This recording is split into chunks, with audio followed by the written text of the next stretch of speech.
Good morning everybody. कल हमने पढ़ा था कि how to find out the magnetic field using Biot Savart's law at the centre of the loop.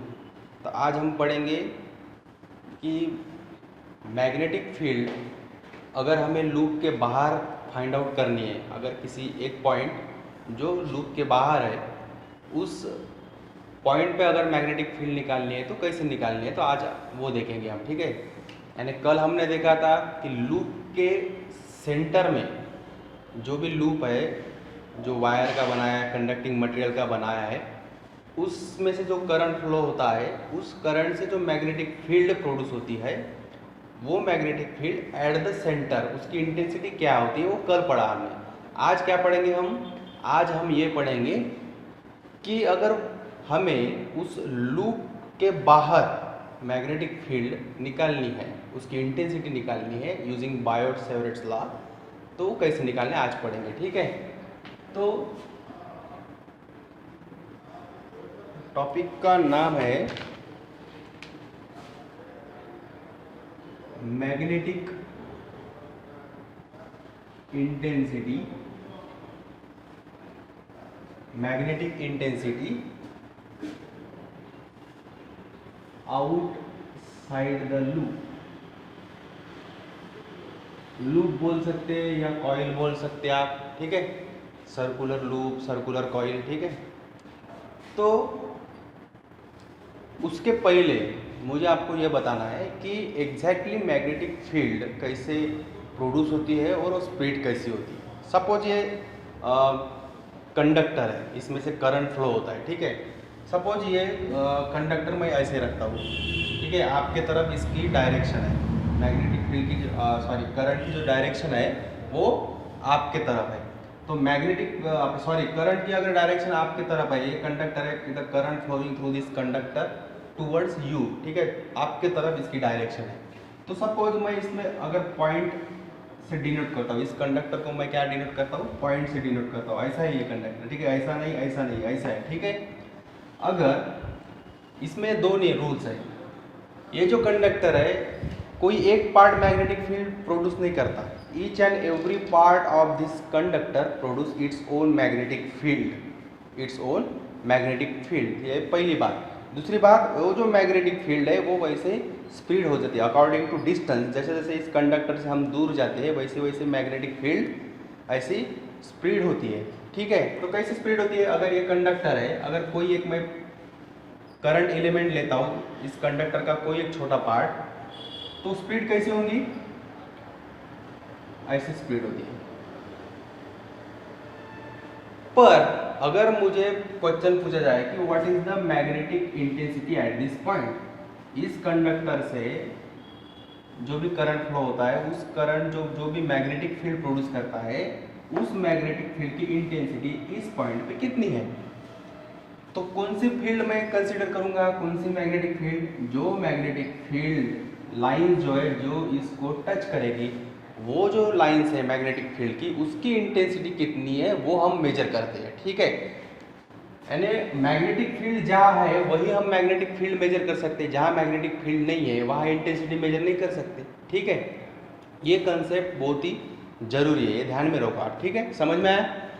अब आज हम पढ़ेंगे magnetic intensity outside the loop. अब लूप कैसा है, यहाँ पे बोर्ड पे वो वैसा लूप मैं निकाल नहीं सकता। ठीक है, इसलिए मैं आपको बता रहा हूँ कि ये लूप कैसा है। लूप ऐसा है, ये कंसिडर करो कि लूप आपके तरफ ऐसा है, मैं जैसे खड़ा हूँ वैसा लूप है। ठीक है, पर वैसा लूप हम बोर्ड पे निकाल नहीं सकते ऐसे, क्योंकि अपने पास तो मैजिक नहीं है। ठीक है, फिर भी कंसिडर करके वो लूप वैसे आपको कंसिडर करना है। ठीक है, सपोज वो लूप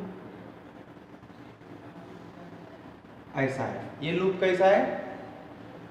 ऐसा है, ये लूप ऐसा है जो कंडक्टिंग मटेरियल से बना है, जिसमें से करंट फ्लो हो रहा है। ठीक है, अब ये अगर कंडक्टर है which is carrying the current, तो इस लूप से जो भी करंट फ्लो होगा वो क्या करेगा? मैग्नेटिक फील्ड जनरेट करेगा, मैग्नेटिक फील्ड प्रोड्यूस करेगा।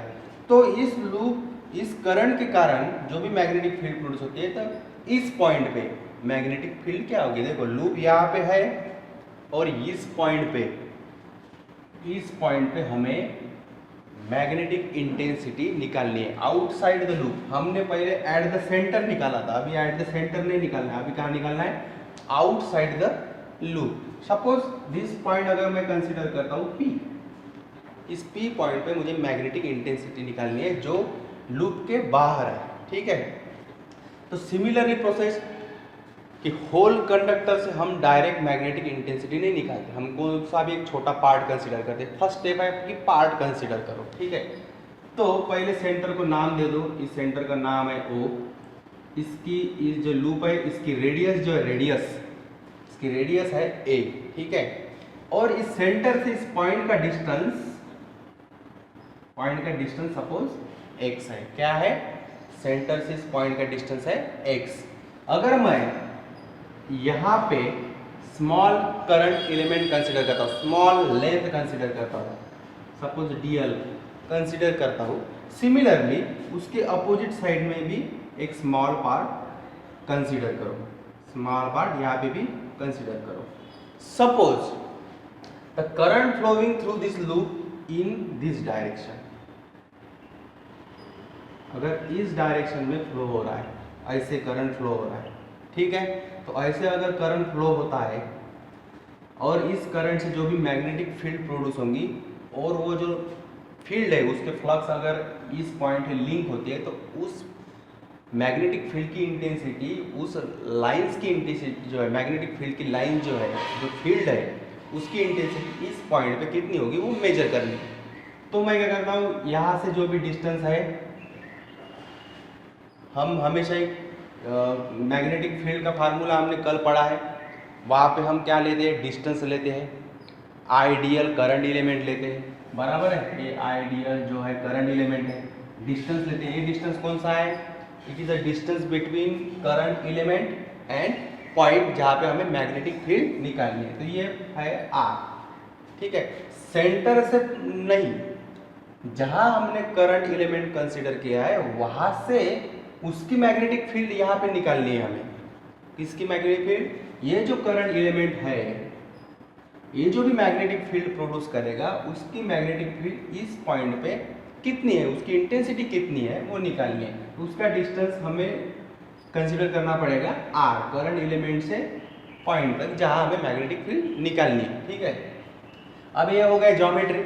वैसे ही सिमिलरली आप ये भी डिस्टेंस ले लो, ये भी R ही होगा, ठीक है। ये R है तो ये भी R होगा, सेम पॉइंट पे हमने कंसीडर किया है करंट एलिमेंट, तो यहाँ से और यहाँ से ये पॉइंट का डिस्टेंस सेम है, ठीक है। अब यूजिंग द बायोट-सेवर्ट लॉ हमें क्या निकालना है, magnetic intensity outside the loop. तो हमने कल पढ़ा है magnetic field due to small element, not a total magnetic field, it is a magnetic field due to small element। क्या हमने पढ़ा था, dB is equal to mu naught upon 4 पाई। ध्यान में रखना ये फॉर्मूला बहुत ही इंपॉर्टेंट है, ठीक है। Mu naught upon 4 pi I dl sine theta upon r square. Easy है formula, dV is equal to mu naught upon 4 pi I dl sine theta upon r square, ठीक है। अब इस फार्मूला का यूज करके हमें ये मैग्नेटिक फील्ड इस पॉइंट पे निकालनी है। बट उसके पहले मैग्नेटिक फील्ड की डायरेक्शन क्या है वो जानना बहुत जरूरी है। सपोज, और मैग्नेटिक फील्ड की डायरेक्शन जानने के लिए हम कौन सा रूल यूज करते हैं, राइट हैंड थंब रूल। कौन सा रूल यूज करते हैं, राइट हैंड थंब रूल। पहले इस करंट एलिमेंट को कंसीडर करो, यहाँ पे करंट किस डायरेक्शन में, इस डायरेक्शन में। करंट किस डायरेक्शन में, देखो करंट ऐसे फ्लो हो रहा है, इस करंट एलिमेंट से करंट ऐसे हो रहा है, तो मैं ऐसे कंसीडर करूंगा। तो इसको अगर मैं ऐसे करूं तो ये डायरेक्शन है, तो मैग्नेटिक फील्ड जो है इसके कारण, देखो ये लूप जो है ऐसा है, ये कैसा है लूप, ऐसा। मैंने बोर्ड पे ऐसे निकाला होगा, पर ये लूप कैसे है, ऐसा है। तो इसकी जो डायरेक्शन करंट की इस डायरेक्शन में, तो इसके कारण जो मैग्नेटिक फील्ड है किस डायरेक्शन में होगी, इस डायरेक्शन में होगी। अब ये जो करंट एलिमेंट है, यहां से करंट ऐसे फ्लो हो रहा है, इस साइड में फ्लो हो रहा है, ऊपर का इस साइड में करंट फ्लो हो रहा है, तो नीचे इस साइड में फ्लो हो रहा है। तो देखो मैग्नेटिक फील्ड इस डायरेक्शन में फ्लो हो रहा है, this is dB। Magnetic field due to this current element, magnetic field due to this current element, ठीक है। पर अगर मैं कोई स्ट्रेट लाइन यहाँ पे ड्राइव करता हूँ, सपोज ये एंगल थीटा है, ये भी एंगल थीटा है, सेम एंगल, क्योंकि सेम डिस्टेंस है, ठीक है, और इस पॉइंट से ये और ये सेम डिस्टेंस पे है, तो एंगल भी सेम रहेगा। अगर मैं इस लाइन ड्रॉ करता हूँ, तो देखो ये जो लाइन है और ये जो डिस्टेंस है एक्सिस, ऐसा अगर ड्रॉ करता हूँ मैं, तो देखो ये जो है इसके साथ कुछ तो भी एंगल बना रहा है, ये भी इसके साथ कुछ तो भी एंगल बना रहा है, बराबर है, बना रहा है। अगर कोई भी फिजिकल क्वांटिटी स्ट्रेट नहीं है, मीन्स सीधी नहीं है, इंक्लाइन में है, किसी के साथ तो भी इंक्लाइन में है, तो कोई भी फिजिकल क्वांटिटी जब इंक्लाइन में होती है तो which is has two components. सबको पता है कौन से कंपोनेंट रहते हैं, एक एक्स कंपोनेंट, दूसरा वाई कंपोनेंट, मीन्स एक साइन थीटा कंपोनेंट रहता है और एक कॉस थीटा कंपोनेंट रहता है। सपोज अगर मैं ये एंगल सिलेक्ट करता हूँ, इसके सामने की डायरेक्शन यानी ये है, बराबर है, ये जो है यानी ये है, तो सामने की डायरेक्शन जो रहती है वो साइन थीटा से इंडिकेट करते हैं और एडजेसेंट साइड जो रहती है वो कॉस थीटा से। तो इसके दो कंपोनेंट कौन से हो गए, एक है dB साइन थीटा और दूसरा कौन सा कंपोनेंट होगा, dB कॉस थीटा। सिमिलरली इसके भी dB साइन थीटा और dB cos theta means this magnetic field resolve into two components, one is x component, दूसरा y component। x component कौन सा है, dB sin theta, y component है dB cos theta, ठीक है। अब दूसरी बात, ये जो दो कंपोनेंट है, each and every point of this circular loop produce the magnetic field and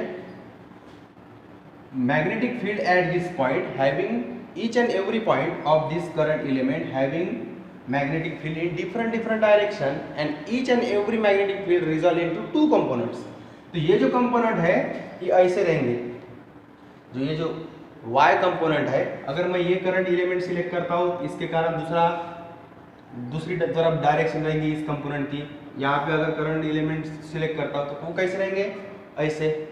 अब देखो ये दोनों इसके कारण और इसके कारण ऐसे है, तो इसके कारण कैसे होंगे, ऐसे होंगे। यानी जैसे जैसे हम सर्कल से घूमते हैं, घूमेंगे ऐसे सर्कल से अराउंड द सर्कल, अगर हम फील करेंगे मैग्नेटिक फील्ड, तो ये भी कंपोनेंट कैसे होंगे, ऐसे ऐसे ऐसे।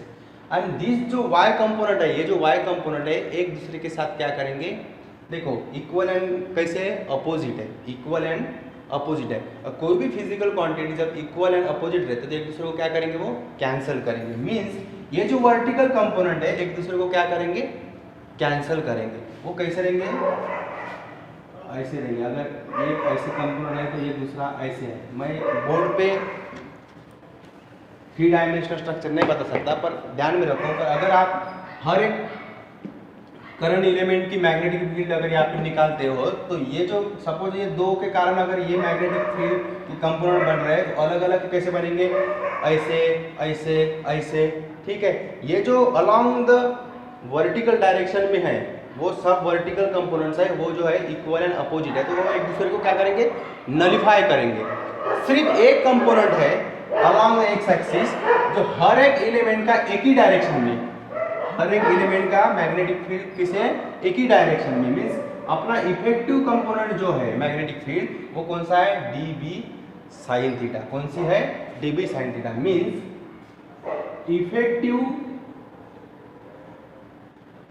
इफेक्टिव बोलो resultant component of magnetic field कौन सी है, dB साइन थीटा।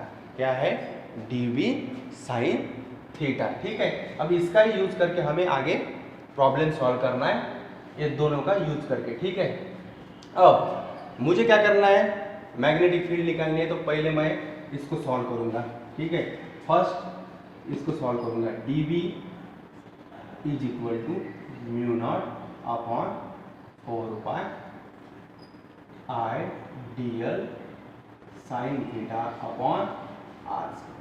अब साइन थीटा, ये जो थीटा एंगल है मैंने बताया किसके बीच में का एंगल है, कल बताया मैंने सर्कुलर लूप सेंटर पे निकालना है, तो ये जो एंगल है वो थीटा कंसीडर किया है। करंट एलिमेंट से करंट एलिमेंट में और पोजीशन वेक्टर में जहां मैग्नेटिक फील्ड निकालनी है, करंट एलिमेंट से पॉइंट तक का डिस्टेंस यानी position vector and current element, इन दोनों में जो भी एंगल है उसे हम थीटा कहते हैं। ठीक है, कल बताया। यहाँ पे भी करंट एलिमेंट से पॉइंट तक पोजीशन वेक्टर कौन सा है, ये है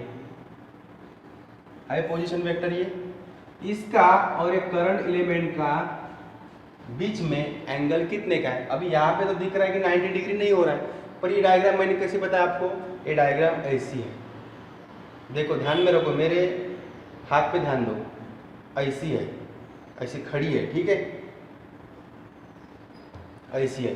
ठीक है, और ये करंट एलिमेंट है और यहाँ पॉइंट है, यहाँ से पोजीशन वेक्टर,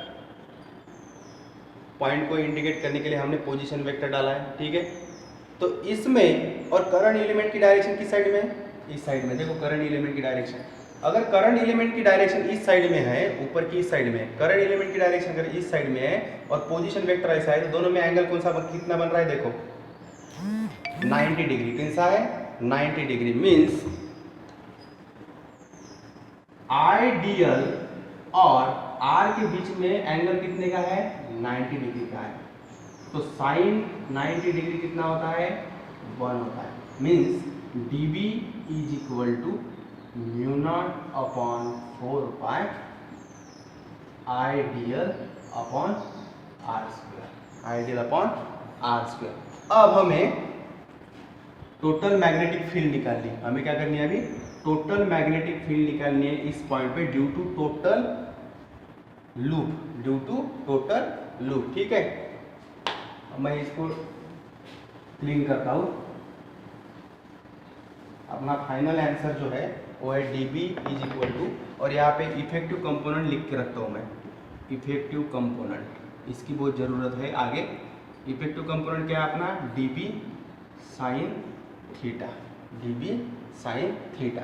अब हमें डी बी मिल गया है, D B is equal to mu naught upon 4 pi I D L upon R square. ठीक है, अब टोटल मैग्नेटिक फील्ड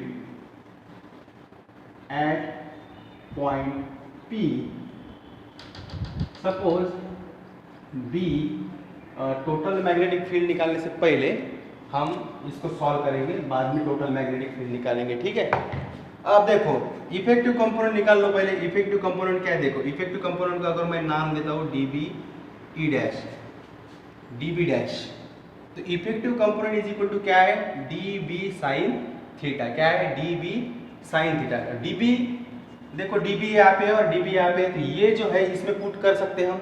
देखो effective component due to this conductor small current element, effective component is equal to क्या है, D B sine theta. इसके बाद में हम टोटल निकालेंगे। ठीक है, तो डी बी की वैल्यू हमने निकाली है बायो-सेवर्ट्स लॉ यूज करके, म्यू नॉट अपॉन, ये जो कंपोनेंट है हमने डायरेक्शन से निकाली है, वर्टिकल कंपोनेंट, हॉरिजॉन्टल कंपोनेंट। अपना हॉरिजॉन्टल कंपोनेंट इफेक्टिव है, वर्टिकल कंपोनेंट एक दूसरे को कैंसिल करते हैं, तो ये अपना इफेक्टिव कंपोनेंट। अब इसमें क्या करना है, ये डीबी पुट करना है। ये डीबी कौन सा रूल यूज करके हमने निकाला है, बायो-सेवर्ट्स लॉ। ठीक है, तो mu naught upon 4 pi I D L upon R square into sine theta. अब ये जो थीटा है, ये थीटा यहाँ में, यहाँ जो एंगल बन रहा है 90 डिग्री का, ये नहीं है।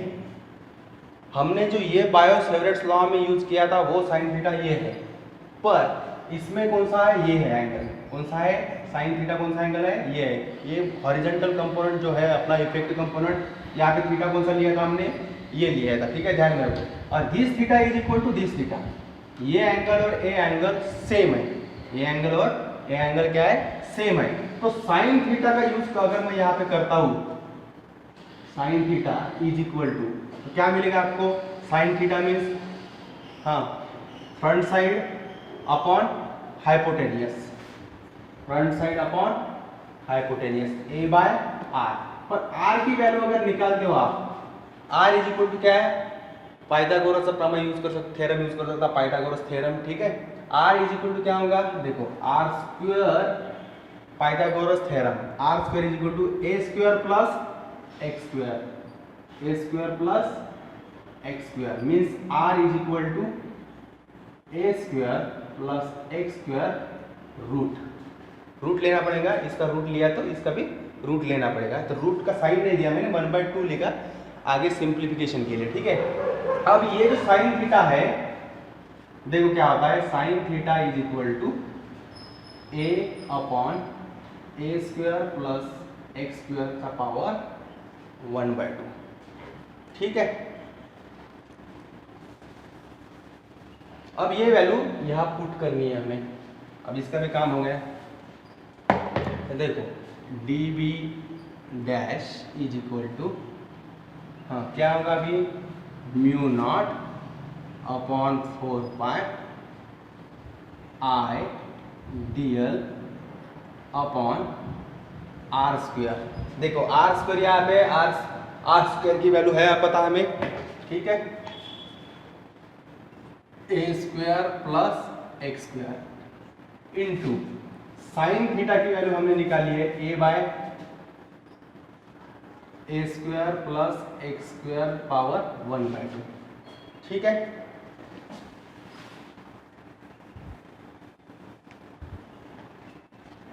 ठीक है, अब देखो A square plus X square, A square plus X square का पावर 1/2, ये दोनों को मल्टीप्लाई करते हैं तो इसका पावर 3/2 हो जाएगा, ठीक है। तो D B dash is equal to mu naught upon 4 pi I D L upon, अभी ए भी है यहाँ पे तो ए भी लिख लो, ए अपॉन ये देखो A square plus X square का पावर 3/2, ठीक है। अब ये बन गया magnetic field for small element, effective magnetic field for small element, that is horizontal component, vertical component तो कैंसिल करते हैं तो हॉरिजॉन्टल कंपोनेंट निकाल। अब टोटल मैग्नेटिक फील्ड, जो कंडक्टर में से जो करंट फ्लो हो रहा है, टोटल करंट से जो भी टोटल मैग्नेटिक फील्ड इस पॉइंट पे मिलेगी वो निकालना है। तो टोटल मैग्नेटिक फील्ड कैसे निकालते हैं हम, just integrate to D B dash, just integrate to D B dash. So B is equal to total magnetic field is equal to जो भी कांस्टेंट है वो इंटीग्रेशन के बाहर, mu naught upon 4 pi I A upon under root A square plus X square 3/2। सिर्फ variable कौन है, DL, variable कौन है, डीएल, क्योंकि स्मॉल एलिमेंट हमने लिया है डीएल, वो ही बढ़ रही है सिर्फ, अभी इतना होंगी तो इतनी होंगी इतनी होंगी, पर ए फिक्स है, एक्स फिक्स है, आर फिक्स है, तो फिक्स वैल्यू की कभी इंटीग्रेशन या डेरिवेटिव नहीं निकलता। सिर्फ वेरिएबल लेंथ जो है हमने डीएल लिए तो यही अपना इंटीग्रेशन एलिमेंट है, ठीक है। तो डीएल, डीएल क्या होगा, डीएल इज टोटल, डीएल क्या होगा, total length, circumference, radius A है तो 2 pi A.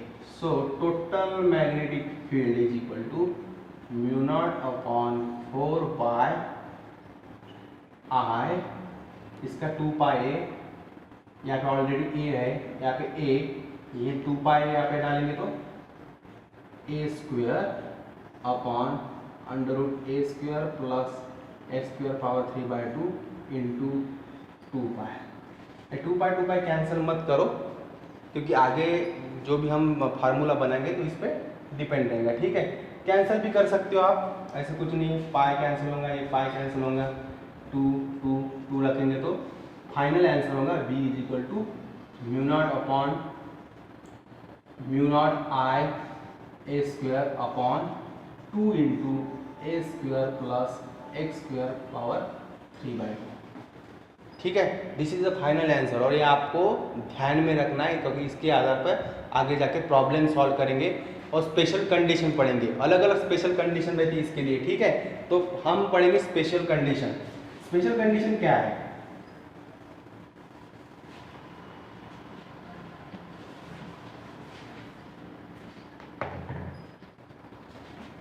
B is equal to total magnetic field is equal to mu naught upon 4 pi 2 pi I a square upon a square plus X square का power 3/2। ठीक है, मैंने total formula लिख लिया। अभी इस पर इसके आधार पर हमें स्पेशल कंडीशन फाइंड आउट करनी है। स्पेशल कंडीशन क्या है कि फर्स्ट कंडीशन है अगर ये पॉइंट सेंटर पे रहेगा, अगर ये पॉइंट स्लोली अगर सेंटर पे है, अगर पॉइंट P एट सेंटर है, ये अगर पॉइंट मैंने इधर मूव किया एट द सेंटर उसको लाया, तो ये फार्मूला कैसे चेंज होगा? अगर ये इसको सेंटर में लाया तो x क्या होगा? x 0 बन जाएगा, बराबर। x इज इक्वल 0 क्योंकि सेंटर से डिस्टेंस p का x है, पर p को अगर सेंटर में लाया तो x इज इक्वल टू क्या होगा? 0 होगा। तो फार्मूला कैसे चेंज होगा? b is equal to mu naught upon 4 pi 2 pi I a square upon X square 0 a square का पावर 3/2। ठीक है, ये क्यूब हो जाएगा तो b is equal to mu naught upon 4 pi, ये देखो ये जो क्यूब रूट है कैंसिल हो जाएगा, सिर्फ क्यूब बाकी रहेगा, तो 2 pi I a square upon, ये देखो क्या होगा? 2 कैंसिल, तो a क्यूब। अब इसका एक कैंसिल हो जाएगा तो b is equal to mu naught upon 4 pi I a into 2 pi. तो ये जो फार्मूला है हमने कल पढ़ा था, magnetic field at the centre of loop पढ़ा था, यानी x अगर 0 होता है, ये पॉइंट अगर लूप पे आता है तो ये आंसर आता है। ठीक है, ये 2 पाई 4 पाई आप कैंसिल कर सकते हो, पर फॉर सिंप्लिसिटी इसको रखो। ठीक है, क्योंकि आगे जाके मुझे शॉर्टकट फार्मूला आपको बताना है जो इसके आधार पर है कि ये एंगल जो है 2 पाई 360 डिग्री कैसे आया, उसके आधार पर हम शॉर्टकट फार्मूला बताऊंगा मैं। ठीक है, आगे जाके तो ये फार्मूला। अगर दूसरी कंडीशन क्या है? दूसरी स्पेशल केस है, अगर ये x बोथ डिस्टेंस पे, यानी बहुत ही इनफाइनाइट डिस्टेंस पे, बहुत ही लार्ज डिस्टेंस पे है, ये अगर बहुत डिस्टेंस पे यानी ज़्यादा डिस्टेंस पे है, तो उसको कैसे लिखेंगे? इसको फार्मूले को हम मॉडिफाइड कैसे करेंगे उस स्पेशल केस में? यानी the point P is at far distance, तो x अगर बहुत ही ज़्यादा दूर है, तो अगर x मैंने अगर यहाँ पे रखा या यहाँ पे रखा, यानी बहुत ही ज़्यादा डिस्टेंस पे अगर ये पॉइंट P मैंने रखा, तो x इतना बढ़ जाएगा कि as compare to x a बहुत छोटा हो जाएगा। तो ये जो पॉइंट है, हमें कोई भी चीज़ अगर मैंने किसी सर्कल को अगर दूर से देखा तो वो पॉइंट के जैसे दिखती है। किसी अगर सर्कल को या किसी बॉडी को, आप स्फेरिकल शेप बॉडी को दूर से देखो, वो जैसे सन को हम देखते हैं, सूरज को हम देखते हैं दूर से, तो हमें बिल्कुल पॉइंट दिखता है, पर वो पॉइंट इतना है क्या? बहुत बड़ा है। उसके पास जाएंगे तो वो बहुत बड़ा दिखेगा, उसके दूर जाएंगे तो वो छोटा दिखेगा। वैसे ही पॉइंट P को अगर बहुत दूर रखते हैं हम, और वहाँ से अगर इसको देखेंगे आप, तो ये हमें पॉइंट के जैसा दिखेगा। ये लूप कैसे दिखेगा? पॉइंट के जैसा। यानी x is very very greater than a, if x is very very greater than a, then neglect क्या करना है हमें? Neglect A term. तो हमें ये जो ए टर्म है निगलेक्ट करनी है। तो क्या होगा आंसर इसका?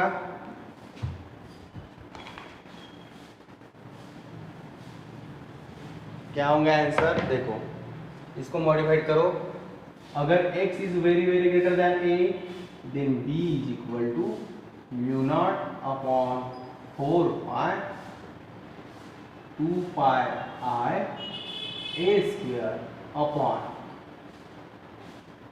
x is very very greater than a, ऊपर के a को हाथ मत लगाओ, उसको कंपेयर नहीं करना है, इसको कंपेयर करना है। a square x is very very greater than a is neglected, a is neglected means यहाँ पे क्या होगा x क्यूब, क्योंकि देखो a निगलेक्टेड किया x स्क्वायर, ये क्यूब रूट कैंसिल होगा, स्क्वायर रूट कैंसिल हो जाएगा, सिर्फ क्यूब बाकी रहेगा, ठीक है, तो x क्यूब, ठीक है। तो ऐसा फार्मूला, इसको हम एरिया के भी फॉर्मूले लिख सकते हैं। देखो एरिया कैसे, एरिया क्या होता है लूप का या किसी सर्कल का एरिया क्या होता है, pi A square, pi A square यानी b is equal to mu naught upon 4 pi into देखो 2i upon X cube into A, area कौन सा, पाई ए स्क्वायर यानी एरिया, ऐसे भी लिख सकते हैं। ये फार्मूला कब आएगा, ये फार्मूला तभी आएगा अगर प्रॉब्लम में दिया हो कि point is present far away from the centre, अगर ये पॉइंट बहुत ही ज़्यादा डिस्टेंस पे है, उस कंडीशन में आपको फार्मूला ये जो है ये जनरल फार्मूला है, इसको मॉडिफाइड करना पड़ेगा। ये हमने बायो-सेवर्ट्स लॉ यूज करके जनरल फार्मूला फाइंड आउट किया है, ठीक है। पर अगर ये पॉइंट सेंटर में है तो उसके हिसाब से ये फार्मूला बदलेगा, कल जो सेंटर के लिए फार्मूला बनाया वो आएगा। अगर ये पॉइंट बहुत ही दूर है तो उसके कंपेयर में रेडियस जो है बहुत कम हो जाएंगे, उसके हिसाब से हमें ये फार्मूला मॉडिफाइड करके ऐसा बनाना पड़ेगा, ठीक है। अकॉर्डिंग टू कंडीशन आपको फार्मूला जो है ये मॉडिफाइड करना पड़ेगा, ठीक है। अब मैं कुछ ट्रिक्स बता रहा हूँ, वो ट्रिक्स सिर्फ सर्कुलर लूप के लिए ही लागू होंगी, ठीक है। किसके लिए, सर्कुलर लूप के लिए, यानी शॉर्टकट में आप मैग्नेटिक फील्ड निकाल सकते हो due to the circular loop, ठीक है।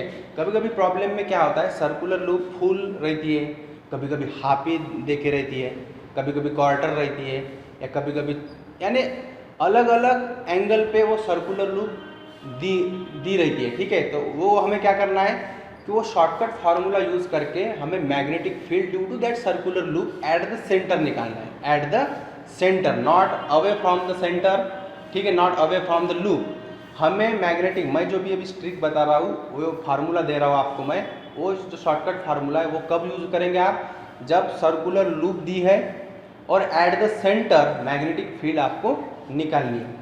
तो उसके एक दो एग्जाम्पल लेंगे हम, ठीक है। ये समझ में आया ना आपको, बहुत ही ईजी है, एक बार आप प्रैक्टिस करके देखो, और फार्मूले जो लास्ट के फार्मूले जो है वो उसको ध्यान में रखो, ठीक है, उसको ब्रैकेट में करके उसको ध्यान में रखो, पढ़ो, उसके ऊपर प्रॉब्लम सॉल्व करो, ठीक है।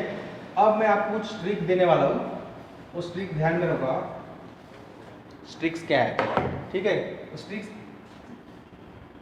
इसलिए यूज करना है आपको सिर्फ सर्कुलर लूप के लिए, वो सर्कुलर आधी हो, क्वार्टर हो या फुल हो, अलग अलग एंगल पे हो, 270 एंगल पे लूप दी हो, उसके लिए सिर्फ वो फार्मूला यूज करना है आपको, ठीक है। तो फार्मूला क्या है, सिंपल है, B is equal to mu naught upon 4 pi. किसके लिए सिर्फ करना यूज, पहले वो लिख लेते हैं, ठीक है, ओनली फॉर सर्कुलर लूप, इसके लिए सिर्फ फार्मूला यूज करना है आपको। फार्मूला है B is equal to mu naught upon 4 pi mu naught I upon 4 pi A into mu naught I upon 4 pi A into theta. अब बाकी चीज़ें तो देखी रहती है आपको, अगर रेडियस A यानी डिस्टेंस A दिया है, रेडियस A दिया है, मीन्स करंट एलिमेंट से उस पॉइंट का डिस्टेंस A दिया है तो A लेना है, R दिया है तो R लिखना है, B जो भी दिया है, ये क्या है, A क्या है, A is a distance from current element two point जहाँ पे हमें मैग्नेटिक फील्ड निकालनी है, ये डिस्टेंस A है।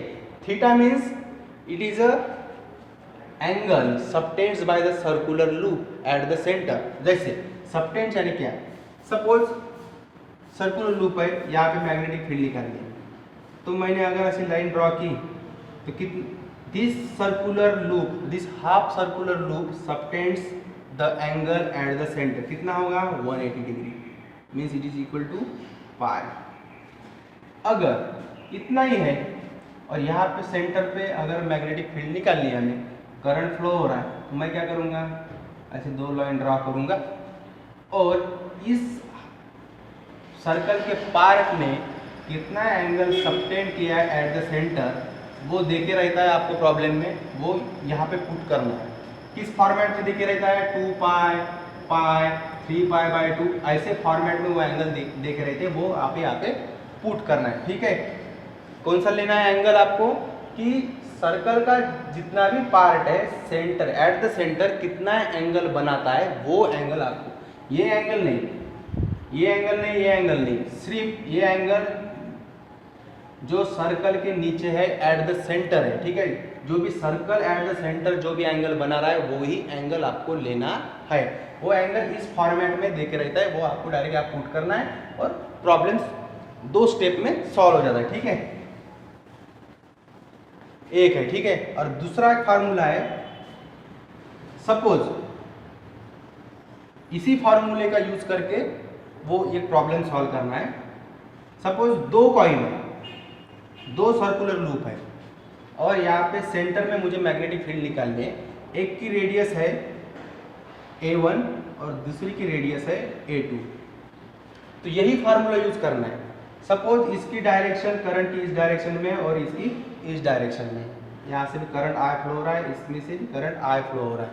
तो आप क्या करोगे, first step choose the direction. जैसे ही 2 सर्कुलर लूप देखे रहती है तो इसमें डायरेक्शन आपको निकालना जरूरी है, क्योंकि इस सर्कुलर लूप से magnetic field at the centre कितनी है और इस सर्कुलर लूप से magnetic field at the centre कितनी है, उन दोनों को एक तो मिलाना पड़ेगा, नहीं तो सब्ट्रैक्ट करना पड़ेगा और फाइनल आंसर निकालना पड़ेगा।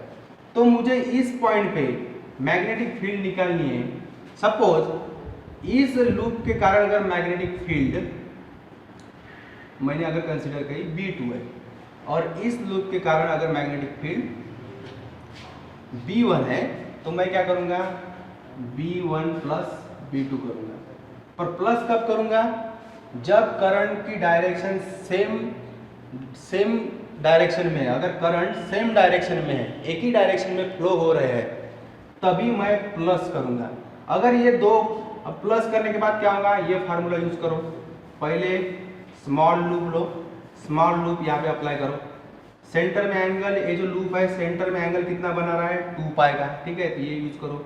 B1 पहले B1 निकालो, B1 is equal to mu naught I upon 4 pi A कितना है यहाँ पे A1 इंटू थीटा, थीटा कितना है, देखो ये सर्कुलर लूप सेंटर पे कितना एंगल बना रहा है 2 पाई, तो ये 2 पाई। ठीक है, B2 भी similarly mu naught I upon 4 पाई। अब डिस्टेंस कितना है लूप से सेंटर का A2, मीन्स A2 इंटू 2 पाई। एंगल तो 2 पाई का ही बना रहा है।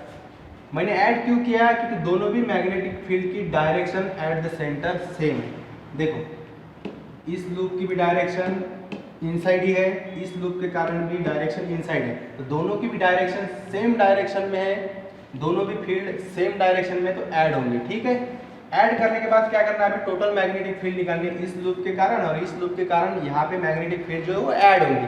तो क्या होगा फिर B is equal to B1। अब देखो ये क्वांटिटी जो है सेम है, तो इसको बाहर निकाल लो, कॉमन निकाल लो, mu naught I upon 4 pi into 2 pi bracket में 1 bye A1 plus 1 bye A2। अगर सपोज किसी एक की करंट की डायरेक्शन अगर अपोजिट है, किसी एक की अगर डायरेक्शन अपोजिट है, तो क्या करना है, मैग्नेटिक फील्ड किसकी ज़्यादा होंगी, पहले वो सोचो। पहले डायरेक्शन देखो कि इस लूप में से जो करंट फ्लो हो रहा है, इसकी करंट इस डायरेक्शन में, तो मैग्नेटिक फील्ड देखो यहाँ पे इनसाइड जा रहे हैं, तो उधर से आके इस पॉइंट से अगर निकलेंगी तो इसकी आउटवर्ड डायरेक्शन में, इस लूप के कारण जो भी मैग्नेटिक फील्ड है एट द सेंटर वो आउटवर्ड डायरेक्शन में, और इस लूप के कारण जो मैग्नेटिक फील्ड प्रोड्यूस हो रही है देखो वो इनसाइड है, मींस B2 की डायरेक्शन B1 से कैसी है, अपोजिट डायरेक्शन में। कैसी है, अपोजिट डायरेक्शन में। कैसे है, अपोजिट डायरेक्शन में। जब भी अपोजिट डायरेक्शन फील्ड रही तो उसको सब्ट्रैक्ट करना पड़ेगा। पर जब हम सब्ट्रैक्ट कब करते हैं, सब्ट्रैक्ट कैसे करते हैं, बड़ी चीज से छोटी चीज सब्ट्रैक्ट करते हैं। तो बड़े नंबर से छोटा नंबर सब्ट्रैक्ट करेंगे, पर दोनों में से बड़ा नंबर कौन सा है वो भी सोचना पड़ेगा। तो जो स्ट्रांग है वो बड़ा, तो स्ट्रांग कौन सा है कैसे देखेंगे, देखो फार्मूले में देखो, B is inversely proportional to A, B is inversely proportional to A। जिसका डिस्टेंस कम है उसकी फील्ड ज्यादा है, डिस्टेंस कम फील्ड ज्यादा। A1 छोटा है मींस फील्ड ज्यादा है, मींस छोटे लूप से जो सेंटर के पास लूप जो है उसकी फील्ड कैसे है, ज्यादा है, मींस B1 स्ट्रांग है। B1 कैसे है, स्ट्रांग है। तो B1 से B2 आपको माइनस करना पड़ेगा। तो पर्टिकुलर इसमें आएगा B is equal to B1 minus B2। B2 इसलिए माइनस किया मैंने क्योंकि B2 बाहर का सर्कल है जिसकी मैग्नेटिक फील्ड B1 से कम है, B1 से कम है। ठीक है, तो यहाँ पे क्या होगा फिर mu naught I upon same 4 pi into 2 पाई, बाकी तो सेम ही रहेगा। सिर्फ यहाँ पे क्या होगा A1 1 bye A1 minus 1 bye A2। पर अगर इसकी डायरेक्शन इस साइड में और इसकी डायरेक्शन इस साइड में है तो आंसर क्या होगा, थोड़ा बदलेगा। ठीक है, तो ऐसे इस फार्मूले का यूज कर सकते हो आप डायरेक्ट सर्कुलर लूप के लिए। अभी 2 कॉइल दी है तो 2 कॉइल पे सेम फार्मूला यूज करो। पहले क्या करो, डायरेक्शन डिसाइड करो फर्स्ट कि इस करंट से यहाँ पे जो मैग्नेटिक फील्ड प्रोड्यूस हो रही है उसकी direction right hand thumb rule use करके सिलेक्ट करो कि इसकी। ठीक है, और बाद में देखो कि दोनों की मैग्नेटिक फील्ड सेम डायरेक्शन में है या अपोजिट डायरेक्शन में। सेम डायरेक्शन में है तो ये फार्मूला, अपोजिट डायरेक्शन में है तो ये फार्मूला। और उसके पहले कौन स्ट्रांग है ये भी डिसाइड करो। स्ट्रांग कौन रहेगा, जो सेंटर के नजदीक रहेंगे। जो लूप नजदीक है उसकी मैग्नेटिक फील्ड ज्यादा है, वो जो लूप दूर है उसकी मैग्नेटिक फील्ड कम। तो ज्यादा में से कम माइनस करो, तो ये फार्मूला है। पर ये फार्मूला हमने कहाँ से लिया, इससे ही सॉल्व किया, थीटा 2 पाई। पर कभी कभी क्या होता है, ऐसे प्रॉब्लम रहते हैं, मैं आगे जाके प्रॉब्लम पढ़ाऊंगा। तो ऐसे कंडीशन में आपको एंगल जो है कितना यहाँ पे सबटेंड हुआ है, सर्कल ने कितना एंगल सेंटर पे बनाया है, उस हिसाब से यहाँ पे एंगल पुट करके आपको फार्मूला 2 स्टेप से आप आंसर निकाल सकते हो। ठीक है, पर ये फार्मूला सिर्फ सर्कुलर कॉइल के लिए यूज करना है। देखो ये फार्मूला कैसे लाया मैंने, इससे ही लाया है, पर ये फार्मूला 2 कॉइल के लिए। पर मैंने सिंगल मैग्नेटिक फील्ड कहाँ से फाइंड की, इसी फार्मूले से फाइंड की। पहले B1 इसी फार्मूले से निकाला, B2 इसी फार्मूला का यूज करके निकाला, बाद में उनको सब्ट्रैक्ट करके ये फार्मूला बनाया। ठीक है, 2 स्टेप में। अगर वो सेम डायरेक्शन में मैग्नेटिक फील्ड है तो प्लस आएगा, अपोजिट डायरेक्शन में है तो माइनस में आएगा। ठीक है, इसकी 1-2 बार प्रैक्टिस करो, आपको आ जाएगा। ठीक है, थैंक यू। इस पे प्रैक्टिस करो कि इजीली आपको इसमें 1-2 प्रॉब्लम सॉल्व करके देखो। ठीक है, थैंक यू।